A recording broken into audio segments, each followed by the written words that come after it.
Hello hello hello hello. चलिए, तो जैसा कि हमने पिछली वीडियो में यानी कि कल के वीडियो में हमने देखा अकबर की जानकारी। दरअसल वीडियो शूट नहीं हो पाया था, तो अकबर की जानकारी ही जल्दबाजी में ऑफलाइन क्लासेस की आपको जो है आपके सामने ला दी। हाँ, कोशिश ये थी हमारी कि आधुनिक भारत की जो सीरीज़ हमने चालू की है उस आधुनिक भारत की सीरीज़ को कंप्लीट करें, पूरा करें। लेकिन कुछ कारणों की वजह से हमें मध्यकालीन भारत की सीरीज़ को चालू करना पड़ा। हालांकि अकबर का केवल भाग 1 हमने वहीं पे यानी कि कल जो लेक्चर आपने देखा लगभग 18 से 20 लोग ऑनलाइन थे, बाकी लोग आए ही नहीं। तो बस यही कारण है कि कहीं ना कहीं जब पढ़ने की बारी आती है तो लोग उसमें पीछे हट जाते हैं। ठीक है, तो आज हम आधुनिक भारत पुनः शुरू कर देते हैं। अब लगातार जो है आधुनिक भारत की जो सीरीज़ है, आधुनिक भारत का इतिहास है, मॉडर्न हिस्ट्री है, वो क्वेश्चंस जो है आपके सामने हम रखेंगे। उसके संबंधित जितने भी फैक्ट वो सब चीज़ें पढ़ेंगे। रीज़न ये कि आधुनिक भारत के प्रश्न बहुत सारे आते हैं। पिछली क्लास में मैंने आपको बताया कि किस तरीके से बंगाल में एक घटना हुई 23 जून 1756 के दिन, यानी कि 20 जून से 23 जून के बीच में, जिसे ब्लैक होल की घटना कहा गया।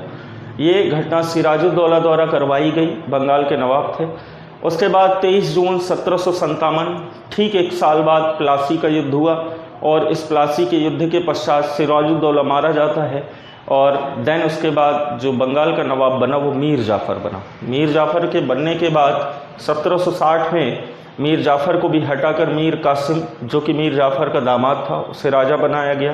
देन उसके बाद 22 अक्टूबर 1764 को बक्सर के युद्ध में अंग्रेज़ों ने संपूर्ण भारत पर अधिकार कर लिया। अंग्रेज़ों ने लगभग, देखिए, कहा जाता है कि यहीं से अंग्रेज़ों ने जब बक्सर का युद्ध किया तो बक्सर के युद्ध के बाद भारत में संविधान की शुरुआत हो जाती है।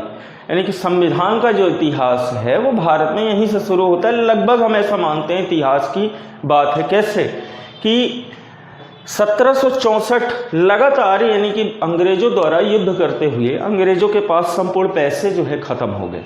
और जब पैसे ख़त्म हो गए तो अब अंग्रेज़ क्या करते भाई? अंग्रेज़ आए थे व्यापार करने के लिए, पैसे हैं नहीं, व्यापार कैसे करें? तो उन्होंने भारतीय राजाओं से मदद नहीं मांगी, क्योंकि उस समय उन्हें पता था कि यदि हम भारतीय राजाओं से मदद मांगेंगे आधार पर ये होगा कि ये पुनः संगठित होकर हम पर हमला कर देंगे और जो हमको क्षेत्र अभी हमने बक्सर के युद्ध में जीता है उसे पुनः गवा बैठेंगे। यही कारण था कि बंगाल के एरिया से ये मैसेज पहुंचाया गया ब्रिटेन की संसद तक में कि हमारे पास पैसे की कमी है और हम व्यापार के लिए कुछ पैसे की जो है डिमांड आपसे रखना चाहते हैं।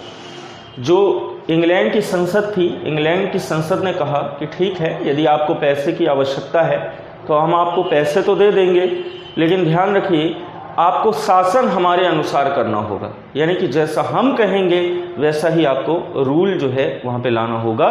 अंग्रेज चूँकि अपनी अंतिम अवस्था गिन ही रहे थे कि व्यापार, अगर पैसे नहीं होंगे तो व्यापार नहीं हो पाएगा और शासन भी हाथ से छिन जाएगा। इसी आधार पर उन्हें ब्रिटेन की संसद की बातों को मानना पड़ा और ब्रिटेन की संसद ने एक अधिनियम पारित किया जिसे कहा जाता है 1773 का रेगुलेटिंग एक्ट। और इस 1773 के रेगुलेटिंग एक्ट के तहत अंग्रेज़ों को 10 लाख पाउंड का कर्ज दिया गया और इस कर्ज से ही उन्होंने अपने आगे का व्यापार जो है आरंभ किया। कहते हैं भारतीय संविधान के इतिहास में जो उसका स्टार्टिंग फेस है वो 1773 का रेगुलेटिंग एक्ट। इस रेगुलेटिंग एक्ट में बहुत सारे अधिनियम आए थे। जब आप राजनीति शास्त्र पढ़ेंगे, पॉलिटी पढ़ेंगे, तब आपको निश्चित रूप से पॉलिटी में इन सब अधिनियमों के बारे में पढ़ना पड़ता है। इसके अलावा आप पॉलिटी की प्लेलिस्ट में जाकर के रजनीश शर्मा सर द्वारा जो है उसमें पॉलिटी बेहतरीन तरीके से 1773 के रेगुलेटिंग एक्ट से लेकर के लगभग 1857 की क्रांति और बीच बीच में पूरी संविधान सभा और प्रस्तावना सहित पूरे वीडियो उसमें पड़े हैं, आप जा करके उसे देख सकते हैं।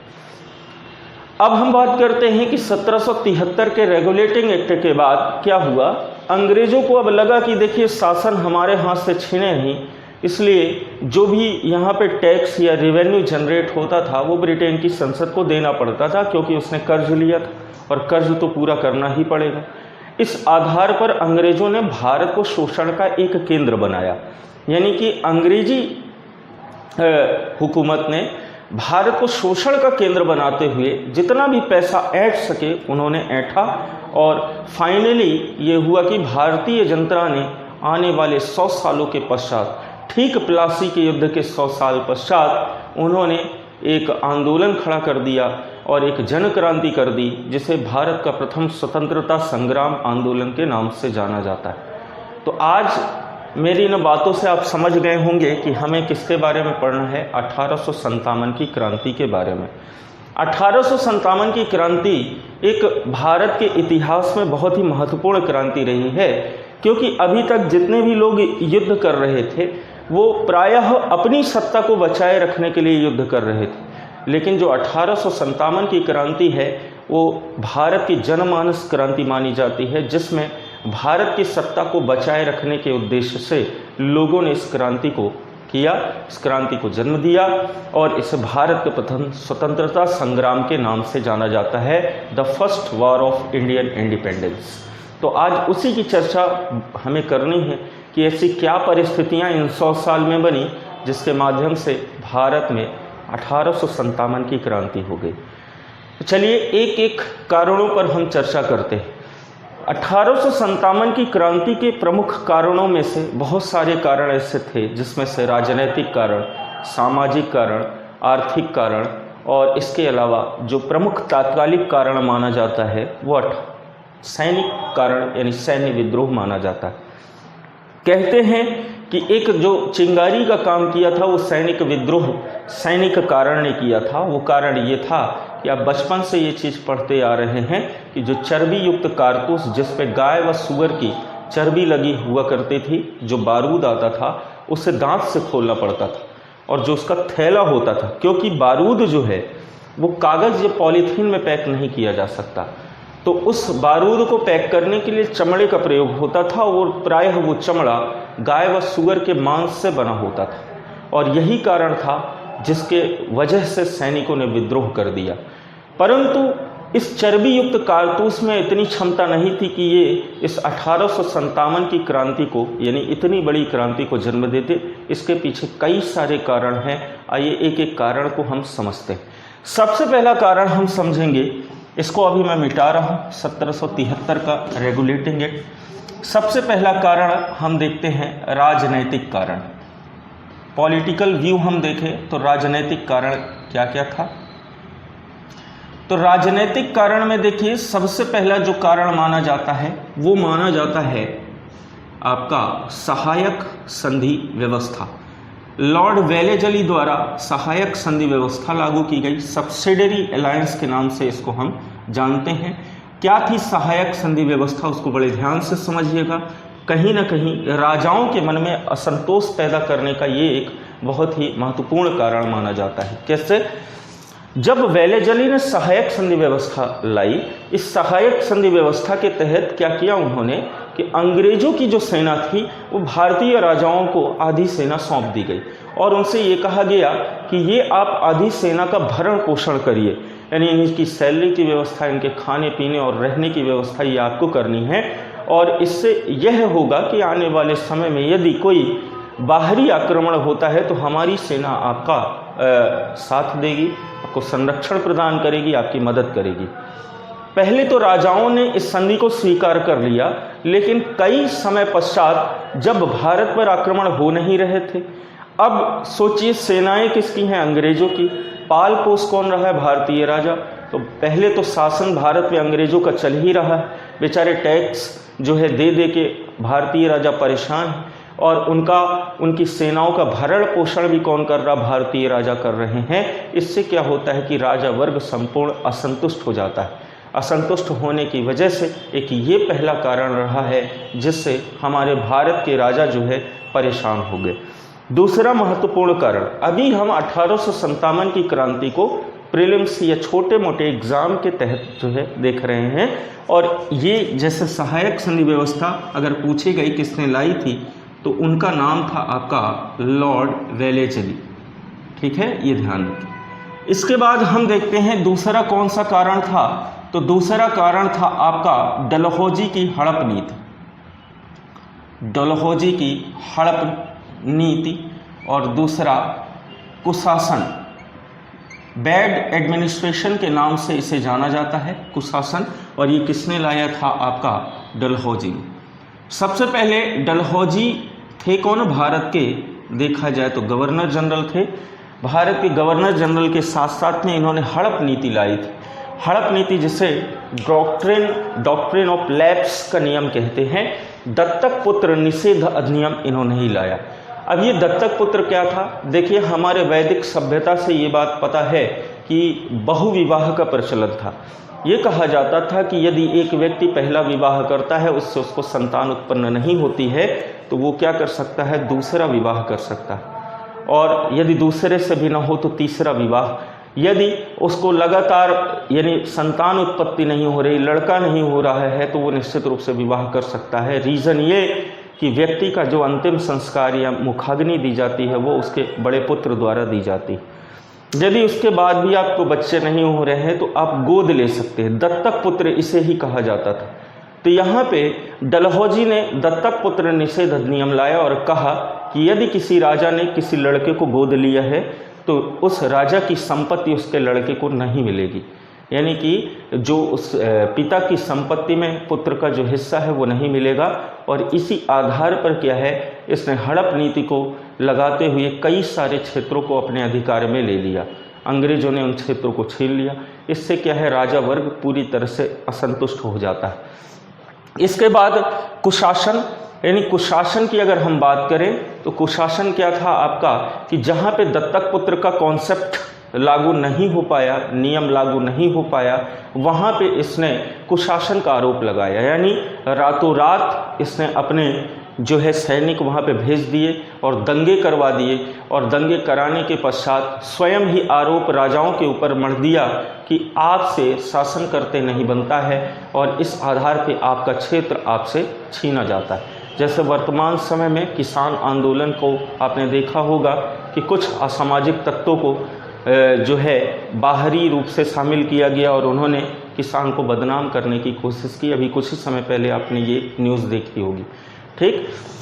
इसके अलावा तो इस तरीके से यह हड़प नीति थी और कुशासन का आरोप लगाया। बहुत सारे क्षेत्रों को राजाओं से छीन लिया गया। जैसे आपके उस समय जो अंतिम मुगल सम्राट थे आपके कौन थे? बहादुर शाह जफर। बहादुर शाह जफर के 4 बेटे थे। उस 4 बेटों में ये अपने सबसे बड़े बेटे को राजा बनाना चाहते थे, लेकिन अंग्रेज़ों ने क्या किया, पहले तो इनसे लाल किला चूँकि मुगलों ने बनवाया था वो क्षेत्र इनसे छीन लिया और छीन करके कहा कि आप इस क्षेत्र पे महरौली तहसील जहाँ कुतुब मीनार बनी हुई है वहाँ उस क्षेत्र पे चले जाइए। अब बनाने वाले मुगल उनके ही घर से उनको निकाल दिया गया।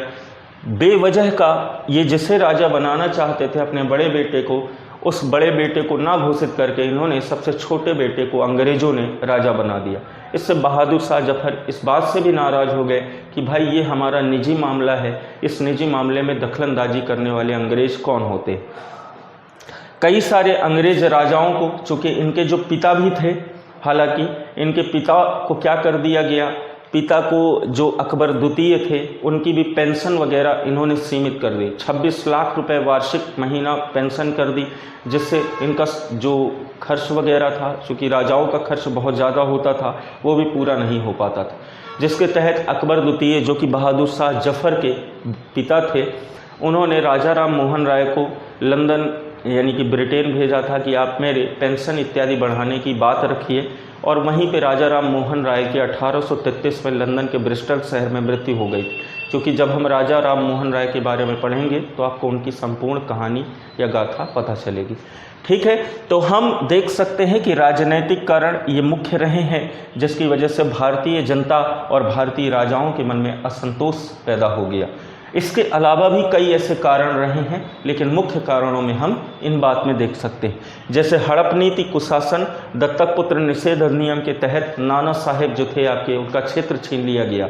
इसके अलावा रानी लक्ष्मीबाई का नाम आपने सुना होगा, उनका विवाह गंगाधर राव से हुआ था और चूँकि उनके भी बेटे नहीं थे, दामोदर राव को उन्होंने क्या किया था, गोद लिया था और इस तरीके से उनके क्षेत्र को भी छीनने का प्रयास किया गया। रानी लक्ष्मीबाई और नाना साहेब का तात्या टोपे के साथ मिलकर के उन्होंने क्या किया था, आपका 1857 की क्रांति में भाग लिया था। इसके बाद अब हम दूसरा कारण देखते हैं, सामाजिक कारण। देखिए, चूँकि सामाजिक कारण की अगर हम बात करें तो कहीं ना कहीं अंग्रेज़ों की जो पारदर्शिता है वो यहाँ पे समझ में आती। ये समझ में आता है कि कुछ मामलों में अंग्रेज़ों ने अच्छे कार्य किए और कुछ मामलों में अंग्रेज़ों ने शोषण किया। कैसे अच्छे कार्य? क्योंकि सबसे पहला यहाँ पे एक अधिनियम आया जिसे कहा गया सती प्रैक्टिस प्रोहिबिशन, जिसे सती प्रथा निषेध अधिनियम के नाम से जाने जाता है। ठीक है, सती प्रथा निषेध अधिनियम। इस निषेध अधिनियम की अगर हम बात करते हैं तो कैसे, आपको पता है कि 1829 में इसको लाने वाले थे लॉर्ड विलियम बेंटिक, जो कि भारत के पहले गवर्नर जनरल माने जाते हैं। ध्यान रखना है आपको, इसे नोट कर लेंगे कि ये भारत के पहले गवर्नर जनरल थे। 1813 के 33 के एक्ट के तहत भारत के पहले गवर्नर जनरल ये बनाए गए थे। अब इसमें क्या कि इन्होंने राजा राम मोहन राय के प्रयासों से 1829 में सती प्रथा निषेध अधिनियम लाया, जिसके तहत यदि किसी महिला के पति की मृत्यु हो जाती थी तो पहले ये हमारे यहाँ पे प्रथा थी कि महिला को जिंदा जला दिया जाता था, लेकिन अब यहाँ पे ये होने लगा कि इन्होंने जब अधिनियम ला दिया तो ये कहा कि यदि किसी महिला के पति की मृत्यु हो जाएगी तो उस आधार पर किसी भी महिला को जिंदा नहीं जलाया जाएगा, उसका सम्मान किया जाएगा और उसे दूसरा विवाह करने का भी प्रस्ताव या देखा जाए तो ऑप्शन दिया जाएगा। इसी अधिनियम के चलते 1856 में लॉर्ड डलहौजी द्वारा एक अधिनियम पारित किया गया जिसे कहा जाता है विधवा पुनर्विवाह कानून। विधवा पुनर्विवाह में ये कि जो महिलाएं विधवा हो चुकी हैं उनका पुनः विवाह करवाया जाए। इसे लाने वाले कौन थे? आपके लॉर्ड डलहौजी। लेकिन इसे पारित किसने किया था? तो लॉर्ड कैनिंग ने किया था, जो कि 1857 की क्रांति के समय भारत के कौन रहे हैं? गवर्नर जनरल रहे।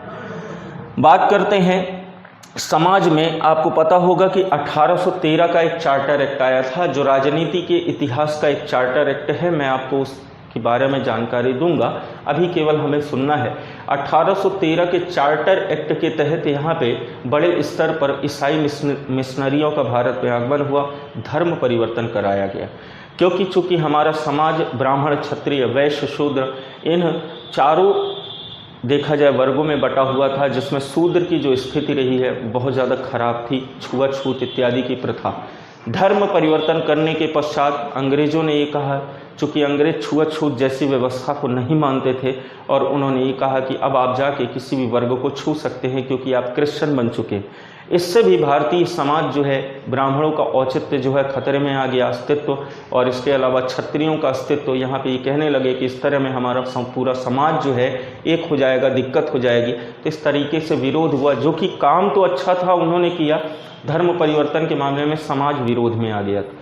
इसके अलावा महिलाओं की शिक्षा के लिए भी अंग्रेज़ों ने विशेष ध्यान दिया, जिससे समाज जो है विरोध में आ गया कि नहीं, महिलाओं का केवल काम ये है कि वो घर के अंदर चूल्हा चौकी करे। मैं हमेशा पढ़ाते समय एक बात कहता हूँ कि पिछले साल में जो लॉकडाउन की प्रोसेस चालू हुई थी, 24 मार्च से लेकर लगातार लॉकडाउन चला, उसमें आपने देखा कि पहला लॉकडाउन 21 दिन के लिए लगा था। उस समाज की स्थिति क्या रही होगी जब 1857 की क्रांति के समय में जो है महिलाओं को घर से बाहर निकलने की इजाज़त नहीं थी, चूल्हा चौकी ही केवल घर के अंदर करना पड़ता था। और सोचिए कि 21 दिन में जो पुरुष था वो बाहर ना जाने के लिए कितना बेचैन था, और देखा कि पुलिस ने किस तरीके से उन्हें दंडित भी किया जो बाहर निकले। आप सोच सकते हैं कि लंबे समय तक हमारे भारत में स्त्रियों की ऐसी दशा रही है कि घर से बाहर नहीं निकलती थी। तो आपको उनका दर्द जो है उस समय पे वर्तमान स्थिति में समझ में आ रहा होगा कि कैसा रहा हो। तो ये तो कहने की बात है, यानी कि समाज में स्त्रियों की दशा में सुधार हो, ऐसा भी प्रयास अंग्रेज़ों ने किया है। तो इससे भी समाज क्या है, विरोध में आ गया। चूँकि ये समाज के लिए अच्छा था, लेकिन हमारे जो वर्ग के लोग थे वो रूढ़िवादी प्रथा के थे, और इसी वजह से वो इस चीज़ को गलत मानते थे। अब हम देखते हैं अगला जो कारण है वो था आर्थिक कारण। देखिए, चलिए राजनीतिक और सामाजिक तो मान लीजिए कि हम अगर इसे सेकेंडरी मान लें तो सबसे प्रमुख जो कारण था वो आर्थिक कारण था। ये क्या करते थे, अभी भारत आप देखते हैं कि कृषि प्रधान देश है जो खाद्यान्न फसलों की खेती करता है, तो इन्होंने खाद्यान्न के स्थान पर व्यापारिक कृषि जो है व्यापारिक फसलों की कृषि करवाने लगे। जो अंग्रेज रहे आपके, उन्होंने जैसे नील की खेती है, कपास की खेती, जूट की खेती है। चलिए किसान किसी तरीके से खाद्यान्न की जगह पे व्यापारिक फसलों की खेती कर भी लेता था, तो साधारण पे ये था कि उनको रिटर्न तो अच्छा मिलना चाहिए, लेकिन अंग्रेज उन्हें डरा धमका के भी क्या कर लेते थे, उनका पूरा पैसा जो है छीन लेते थे। पैसा छीनने के बाद जो भी थोड़ा बहुत उनको मिलता था उसमें भी टैक्स ले लिया करते थे। तो इस तरीके से किसान वर्ग को भी इन्होंने पूरी तरह से क्या कर दिया, असंतुष्ट कर दिया। इसके पश्चात हम देखें खाद्यान्न की जगह अब यहाँ पे हम देखते हैं व्यापारियों को किस तरीके से इन्होंने परेशान किया। तो अगर हम व्यापारियों की बात करें तो जगह जगह पर व्यापारियों का काम था, व्यापारियों का काम ये था कि व्यापारी अपने हाथ से जो है सामान बनाया करते थे और अलग अलग स्थान पे ले जा करके उसे बेचा करते थे। व्यापारियों के साथ अन्याय करने के लिए इन्होंने जगह जगह पर टोल टैक्स वगैरह लगा दिए और जहाँ जहाँ ये बेचारे जाया करते थे उनसे टोल टैक्स वगैरह ये ले लिया करते थे, है ना। यानी कि एक सामान की कीमत, मान लीजिए कि अगर 5 टोल टैक्स लगा दिया है तो एक व्यापारी पहले टोल टैक्स में गया, तो यहाँ पे अगर वस्तु की कीमत 1 रुपये तो 1 रुपये यहाँ पे टैक्स दिया, अब उसकी कीमत 2 रुपये हो गई। यहाँ पे एक और दिया तो 3 हुई, 4 हुई, 5 हुई, 6 हुई। इस तरीके से यहाँ पे आते आते वस्तु की कीमत अगर 10 रुपये हो गई तो व्यापारी कुछ लाभ कमाने के लिए लगभग उसे 12 रुपये में बेचता था। पहले तो अंग्रेज उसे डरा धमका के 5 रुपये में उसकी वस्तु खरीद लें और 5 रुपये में भी उससे टैक्स ले ले कि तुम्हारी वस्तु को खरीदा गया है उसमें भी तुम टैक्स दो। तो इस तरीके से इन्होंने व्यापारियों को भी बहुत ज़्यादा परेशान किया, शोषण किया। इतिहासकारों का ये कहना है कि उस समय जो गंगा नदी का पानी है वो थेम्स नदी में गिर रहा था। थेम्स लंदन के किनारे जो बहती है, लंदन थेम्स नदी के किनारे बसा हुआ है। हम वर्तमान में कह सकते हैं कि ब्रिटेन जो है वही पूरा लंदन, यूके जो आपका एरिया, इंग्लैंड, लंदन, ये सब चीज़ें पूरा जो है ब्रिटेन के अंतर्गत आती थी। तो इस तरीके से बहुत ज़्यादा शोषण जो है, शोषण का एक केंद्र भारत को बनाया गया। और इसके बाद अगर हम देखते हैं राजनीतिक कारण देख लिया, सामाजिक देखा, आर्थिक देखा। आर्थिक कारण भी आप समझ सकते हैं कि बहुत ज़्यादा परेशानी, आर्थिक समस्याओं को, क्योंकि व्यापारी जो है हाथ से अपना सामान बनाया करते थे। मान लीजिए हाथ से सामान वो बना रहे हैं, किस तरीके से साड़ी हाथ की बना रहे हैं, तो हाथ की बुनाई में थोड़ा बहुत कमी रह जाती। अंग्रेज क्या करते थे उस समय, इंग्लैंड में भी जो आपकी क्रांति हुई थी तो देखा जाए तो औद्योगिक क्रांति हुई जिसमें आपका कपड़े वगैरह बनाए जाते थे मशीन से, तो मशीन की बारीकियां ज़्यादा क्लियर होती हैं। तो अंग्रेज क्या है, अगर कोई हाथ से भारत के अंदर बनाया है उसे 100 रुपये में बेच रहा है, अंग्रेज विदेश से लाते थे और अच्छी बुनाई उनकी होती थी, मतलब कपड़े अच्छे होते थे, तो उसकी कीमत वो 50 रुपये में देते। सीधी सी बात है, कोई 100 रुपये लगा के जो है ख़राब चीज़ और 50 रुपये में अच्छी चीज़ अगर मिल रही तो उसी को खरीदेगा। तो इस तरीके से अर्थव्यवस्था को भी पूरी तरह से तहस नहस करने का काम जो है अंग्रेजों ने किया। इसके बाद अब हम देखते हैं सैन्य कारण, सैनिक कारण, किस तरीके से इन्होंने सैनिकों को जो है हताहत कर दिया, सैनिकों को परेशान कर दिया। और उसी के पश्चात हम देखेंगे तात्कालिक कारण।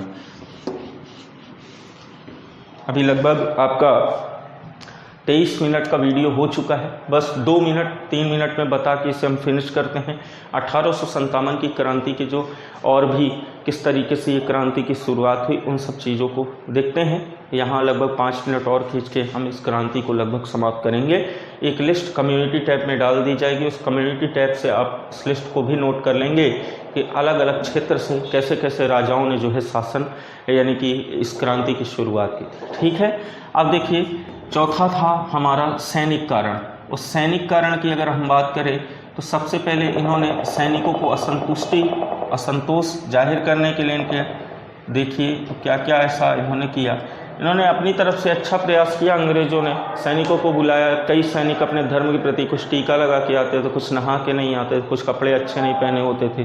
तो इन्होंने क्या कहा, सैनिकों को बुलाया, बोला कि भाई ये आपकी वेशभूषा नहीं चलेगी, आपको प्रॉपर वर्दी में आना होगा। और दुनिया भर के लिए उनके नियम कानून, दाढ़ी बाल इत्यादि आप सब कटवाइए। अब किसी के धर्म में दाढ़ी बढ़ाना लिखा है, किसी के धर्म में बाल जो है बढ़ाना लिखा है।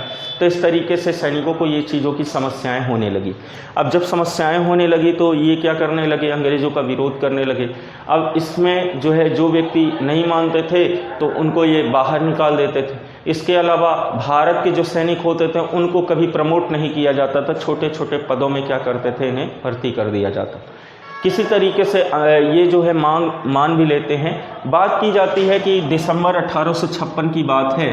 दिसंबर 1856 में क्या होता है कि जो राइफ़ल्स होती हैं उन राइफ़ल्स को बदल दिया जाता है और उन राइफ़ल्स की जगह पे एनफील्ड राइफ़ल का प्रयोग किया जाता है। एनफील्ड राइफ़ल जो है कैसी होती थी कि इसमें पहले छर्रा भरा जाता था, यानी कि गोली भरी जाती थी, और उसके बाद उसके बारूद आते थे और उस बारूद की जो पैकिंग होती थी वो चमड़े में हुआ करती थी और उस चमड़े को दांत से खोलना पड़ता था। उसके बाद उसमें बारूद भर करके उसे जो है अंदर बिल्कुल ठूस देते थे, उसके बाद भरते थे, बंदूक चलाया करते थे।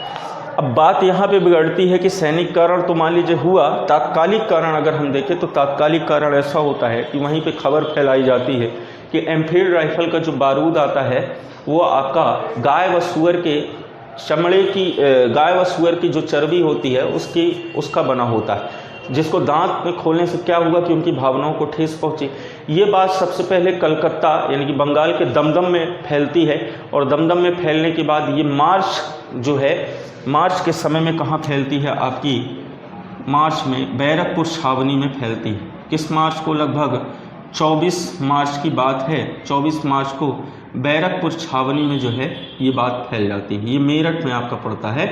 मेरठ में ये बात जैसे ही फैली, ये तो बाद की घटना है, पहले हम देखते हैं। तो पहली ये बात कहाँ फैली थी? आपको कलकत्ता के दमदम वाले इलाके में फैली थी। अब समझिएगा, दिसंबर 1856 में एक मीटिंग होती है, लगभग सभी वर्ग की मीटिंग होती है। इसमें डिसाइड किया जाता है कि हम जो है इस क्रांति की शुरुआत करेंगे, है ना। इसमें इन्होंने रोटी और कमल एक चिन्ह अपनाया और कहा कि यदि कोई व्यक्ति रोटी और कमल लेकर के आएगा तो समझ जाइए कि इस क्रांति का हिस्सा है। जनवरी में एक और मीटिंग होती है। इस जनवरी की मीटिंग में इन्होंने तारीख वगैरह निश्चित की कि 31 मई 1857 से हम इस क्रांति की शुरुआत करेंगे।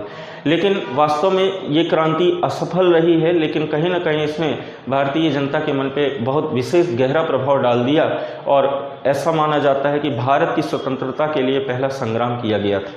ऐसा क्या कारण था कि क्रांति अपने निर्धारित तिथि से कुछ समय पहले ही चालू हो गई? कहा जाता है कि 10 मई से इस क्रांति की शुरुआत हो गई थी, लगभग 21 दिन पूर्व ही, है ना। असफल होने के कारण भी अपन देखेंगे।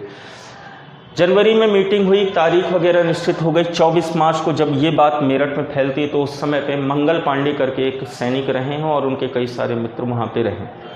तो ये बात जैसे ही फैली तो 29 मार्च के दिन मंगल पांडे ने विद्रोह कर दिया। विद्रोह करने का कारण कैसा कि उनको ये बात पता चली। कैसे विद्रोह हुआ समझिएगा।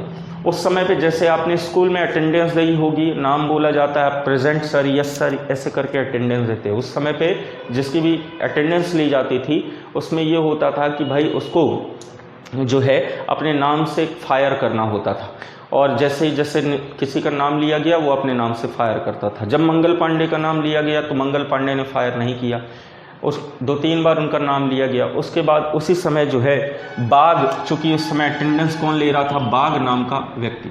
मंगल पांडे की बात करें तो 34वीं इन्फेंट्री बटालियन के ये क्या रहे हैं? एक सैनिक। 34वीं इन्फेंट्री बटालियन, ये नाम ध्यान रखिएगा, एग्ज़ाम में अगर आए तो आपको याद होना चाहिए, ठीक है। तो बाग नाम का एक व्यक्ति था, अंग्रेज व्यक्ति था जो अटेंडेंस ले रहा था। और यहाँ पे क्या होता है कि जब बाग ने देखा कि इन्होंने अटेंडेंस के नाम पे अपने नाम से फायर नहीं किया तो इनको बुलाया गया। बाग ने कहा कि भाई आपने फायर क्यों नहीं किया? मंगल पांडे ने कहा कि भाई मुझे फायर नहीं करना है, मैं विद्रोह कर रहा हूँ। ये दुनिया भर की बातें हुई, इनके बीच में बहसबाजी हुई। कहा कि बाग ने ये कहा कि अगर इस बार फायर तुमने नहीं किया तुम्हारे ऊपर हम फायर करवा देंगे। मंगल पांडे ने कहा ठीक है आप बोलिए, अटेंडेंस बोलिए, मैं फायर करूँगा। जैसे ही अटेंडेंस बोली गई, मंगल पांडे ने बंदूक तानी सीधे बाग के सामने और बाग को ही फायर कर दिया। बाग की हत्या हो गई। इसके अलावा देखा जैसे ही बाग मारा गया तो 2 व्यक्ति और आगे आए। एक का नाम था सार्जेंट और एक का नाम था हियरसे और सार्जेंट आगे बढ़ते हैं तो इनको भी गोली मारता है, लेकिन ये मरते नहीं बल्कि घायल हो जाते हैं। अब अंग्रेजी सेना इनको पकड़ने के लिए आती है। उसी समय 29 मार्च के ही दिन, यानी उसी दिन उनके साथी भी मंगल पांडे के सहयोग में जो है आगे आ जाते हैं। इस तरीके से विद्रोह में चूँकि संख्या ज़्यादा थी अंग्रेज़ों की, तो अंग्रेज़ों ने इनको गिरफ्तार कर लिया, इन पर मुकदमा चलाया गया और जैसे ही मुकदमा चलाया गया, मंगल पांडे पर मुख्यतः मुकदमा चलाया गया था और इनके जो साथी थे, अगले ही दिन 30 मार्च के दिन इनके साथियों को तोप के सामने इनका मुंह बांधा और इनको उड़ा दिया गया। इन पर मुकदमा चला के 8 अप्रैल को जो है मंगल पांडे को फांसी दे दी जाती। अब लोगों के मन में ये बातें जो है फैल गई कि भाई इस तरीके से बड़े विद्रोह, जो बड़े लीडर थे उनकी मृत्यु हो गई। अब इनकी महिलाओं ने, यानी कि जो भारतीय सैनिक की महिलाएं थीं, वो इनको बुरा भला कहने लगी अपने हस्बैंड लोग को कि आपके साथियों को मार दिया गया, आप लोग ने कुछ नहीं किया। फाइनली अप्रैल में जब इन्होंने कहा तो कई सारे लोगों ने जो है इनके महिलाओं के कहने पर विद्रोह किया, तो अंग्रेज़ों ने जगह जगह ले जा कर के इनको क्या किया, फांसी दिया। फाइनली यहाँ से क्या होता है कि 1 महीने बाद यानी कि लगभग 8 मई को विद्रोह बड़ा तेज़ हो जाता है और यहीं बैरकपुर छावनी से इस विद्रोह की शुरुआत होती है, जिसमें बख्त खां क्या है कि अंग्रेज़ों पर हमला कर देते हैं। कहा जाता है कि 10 मई को उन्होंने हमला किया और 8 मई को पहले उन्होंने हमला अंग्रेज़ों पर किया, बैरकपुर छावनी पर पूरी तरह से कब्जा कर लिया। इसके बाद दिल्ली गए और बहादुर शाह से जफ़र की सेना को लेकर के इन्होंने क्रांति की शुरुआत कर दी। तो इस तरीके से 10 मई 1857 को इस क्रांति की शुरुआत हुई, जो कि अपने निर्धारित तिथि से 21 दिन पूर्व की थी। अब हम बात करते हैं कि क्या क्रांति सफल हुई, तो नहीं, क्रांति सफल नहीं हुई, असफल हुई, लेकिन कहीं ना कहीं जनता के मन में ये क्रांति सफल हुई, क्योंकि आने वाले समय में जनता को पूरी तरह से इस बात की उम्मीद हो गई कि अंग्रेज़ों को भी हराया जा सकता है और कहीं ना कहीं हम भारत की आज़ादी के लिए प्रयास कर सकते हैं। असफल होने के बहुत सारे कारण थे। सबसे पहला कि हमारे पास यात्रा के लिए कोई विशेष साधन नहीं थे। उस समय ट्रेनों का, चूँकि भारत में पहली बार ट्रेन 1854 में चला दी गई थी डलहौजी के समय में, और अंग्रेज़ कहीं भी आते जाते थे तो ट्रेन से आते जाते थे, लेकिन हमारे भारत में राजाओं के पास घोड़े हुआ करते थे जिसके माध्यम से वो ट्रैवल वगैरह किया करते थे। तो एक तो हमारे पास यात्रा के लिए कोई विशेष साधन नहीं थे, हथियारों की कमी थी, अंग्रेज़ों के पास अच्छे हथियार थे और हमारे भारतीय जनता के पास में ज़्यादा से ज़्यादा क्या थे, आपके लाठी डंडे बंदूक थोड़ा बहुत थी। अब कोई कितना भी जोश पे लाठी डंडा लेकर के आ रहा, अंग्रेज एक गोली मार देते थे तो उसका जोश वहीं पे डाउन हो जाता, तो वो मर जाता था। इसके अलावा हम बात करें कम्युनिकेशन, हमारे यहाँ पे टेली कम्युनिकेशन, चूँकि उस समय फ़ोन का आविष्कार हो चुका था, अंग्रेज का भी कोई भी बात करते थे फ़ोन के माध्यम से करते थे, लेकिन हमारे यहाँ पे ऐसा कोई साधन नहीं था। अगर किसी को मैसेज भी भिजवाना है तो एक सैनिक रोटी कमल लेकर के दौड़ रहा है, जा रहा है बताने के लिए, बीच में अंग्रेज उसको भी मार डालते थे। तो इस तरीके से ये क्रांति असफल रही। लेकिन इस क्रांति के बारे में कई सारे इतिहासकारों ने अपने कथन दिए हैं। क्या क्या कथन दिए हैं मैं कम्युनिटी टैब में इससे डलवा दूंगा। तो इस तरीके से ये हमारे 1857 की क्रांति रही है। जगह जगह पर इस क्रांति की शुरुआत हुई, कानपुर, लखनऊ, इलाहाबाद। उत्तर भारत में लगभग इस क्रांति की शुरुआत हुई। दक्षिण भारत के राजाओं ने किसी प्रकार से जो है इसमें साथ नहीं दिया। ऐसा कहा जाता है कि इस क्रांति का जो लीडर बनाया गया था वो मुस्लिमों को बनाया गया, यानी कि बहादुर शाह प्रथम मुगल बादशाह को, और अंग्रेज़ों ने दक्षिण भारत के लोगों को पहले ही भिड़ा दिया था कि भाई देखो अभी तक मुगलों ने भारत में शासन किया और फिर से यदि आप इनका सपोर्ट करेंगे फिर से मुगलों का भारत में शासन हो जाएगा। तो इसी आधार पर दक्षिण भारत ने उत्तर भारत को साथ नहीं दिया और 1857 की क्रांति असफल रही। तो ये थी 1857 की क्रांति। यदि इसके बारे में आपको और भी जानकारी चाहिए या कोई मन में डाउट है तो आप कमेंट बॉक्स में जो है आप कमेंट कर सकते हैं, पूछ सकते हैं, जिसके बारे में मैं आपको पूरी जानकारी लगभग दूंगा। जो भी डाउट है आप अगले दिन कोचिंग आ करके क्लास में हमसे पूछ सकते हैं कि सर ये चीज़ें नहीं समझ में आई, तो वो भी मैं आपको क्लास में भी आके इस डाउट को क्लियर कर दूँ। तो आज के वीडियो में इतना ही, मिलते हैं कल के वीडियो में पुनः। तब तक ज़्यादा से ज़्यादा इस वीडियो को शेयर करिए, लाइक करिए और चैनल को यदि चैनल में नए हैं तो उसे सब्सक्राइब कर लीजिए। धन्यवाद। और ध्यान रखिएगा कि आप का जो एग्ज़ाम है वो जल्दी होने वाला है, इसलिए ज़्यादा से ज़्यादा मेहनत करिए ताकि अपने आप को सफल बनाएं और एक अच्छी सी नौकरी आप प्राप्त कर सकें। धन्यवाद। Thank you.